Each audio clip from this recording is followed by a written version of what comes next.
Kim Chiu magbubukas ng closet bazaar for a cause. Reads Azul, buntis na sa kanyang first baby. Idatal mong balitang yan, Angelica Cosme. Bazaar for a cause. Magbubukas ng isang closet bazaar ang actress TV host na si Kim Chiu, laman ang kanyang pre-loved clothes. Ayon kay Chinita Princess, nagkakahalaga mga damit ng mula 50 pesos hanggang 2,000 pesos. Ang kikitain, kanya raw idodonate sa charity.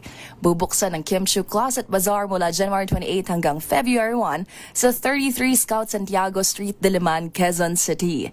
Si Kim Chiu, kilala na rin talaga sa pagsasagawa ng donation drive at relief efforts.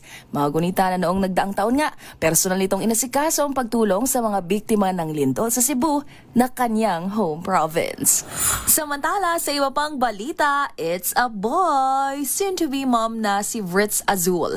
Sa latest Instagram post ng aktres, bida rito ang gender reveal party para sa kanilang unang anak ng non-showbiz husband na si Alan Guy. Agad namang bumuho sa mga komento ng pagbati para sa first-time parents. Earlier this month, sa pamamagitan ng 2025 recap, unang shinare ni Ritz na kanyang nalaman ng ipinagbubuntis buwan ng Mayo. Taong 2021 ang ikinasal si Ritz Azul kay Alan Guy.